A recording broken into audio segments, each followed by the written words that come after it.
네, 조 바이든 미국 대통령이 우크라이나 수도 키이우를 전격 방문했습니다. 바이든 대통령은 우크라이나에 5억 달러 규모의 추가 군사 원조를 하겠다고 발표했는데요. 자세한 내용은 국제부 연결해서 알아보겠습니다. 김원배 기자. 네, 국제부입니다. 네. 자, 바이든 대통령이 우크라이나를 깜짝 방문한 것으로 전해졌는데 자세한 소식 전해주시죠. 네, 조 바이든 미국 대통령이 러시아의 우크라이나 침공 1년을 나흘 앞두고 우크라이나 수도 키이우를 5시간 남짓 전격 방문했습니다.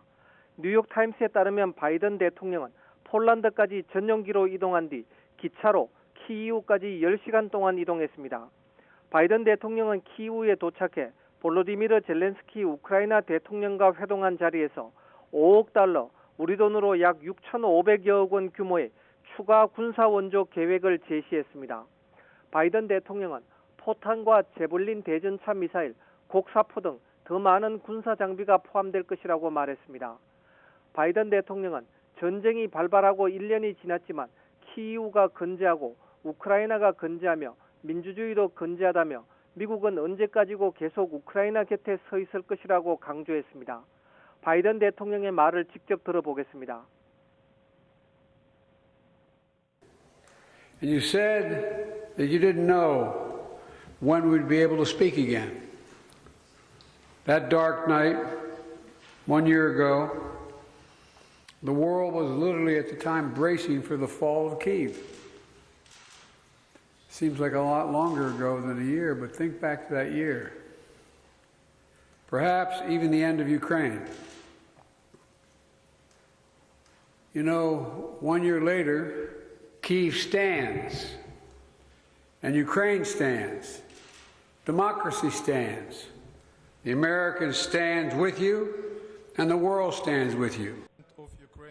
네, 바이든 대통령은 이번 방문 목적은 미국이 여기에 있다는 것을 젤렌스키 대통령에게 전달하려는 데 있다며 우리는 떠나지 않을 것이라고 말했습니다. 젤렌스키 우크라이나 대통령은 장거리 무기 그리고 이전에는 우크라이나에 제공되지 않았지만 공급될 수 있는 무기들에 대해서도 논의가 있었다고 전했습니다. 우크라이나는 현재 미국 등 서방에 F-16 전투기 등의 지원을 요청하고 있습니다. 젤렌스키 대통령은 바이든 대통령의 방문에 대해 우크라이나 지지의 중요한 신호라고 평가했습니다. 네, 그리고 바이든 대통령의 별도의 성명도 있었다, 이런 내용도 있는데 어떤 내용이 담겼습니까? 네, 백악관은 바이든 대통령의 키이우 도착에 맞춰 별도의 성명을 발표했습니다. 이 성명에서 바이든 대통령은 러시아의 잔혹한 우크라이나 침공이 곧 1주년을 맞이한다며 오늘 키이우에서 젤렌스키 대통령을 만나 우크라이나의 민주주의와 주권 그리고 영토의 온전성에 대한 변함없고 지칠 줄 모르는 약속을 재확인한다고 밝혔습니다. 그러면서 푸틴이 거의 1년 전 침략을 개시했을 때 그는 우크라이나가 약하고 서방이 분열돼 있다고 생각했다며 그가 우리보다 더 오래 갈 수 있다고 생각했다. 그러나 그는 완전히 틀렸다고 강조했습니다.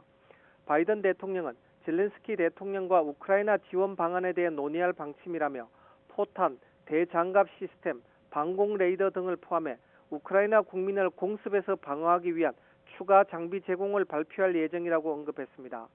이어 기존 제재를 회피하거나 러시아 군수 물자를 보충하려는 엘리트층과 기업들에 대한 추가 제재를 발표할 것이라며 금주 후반부 이 같은 방침들을 공개할 예정이라고 말했습니다.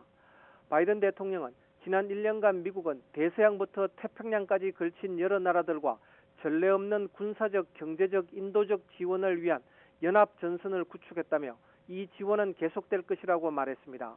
지금까지 국제부에서 전해드렸습니다.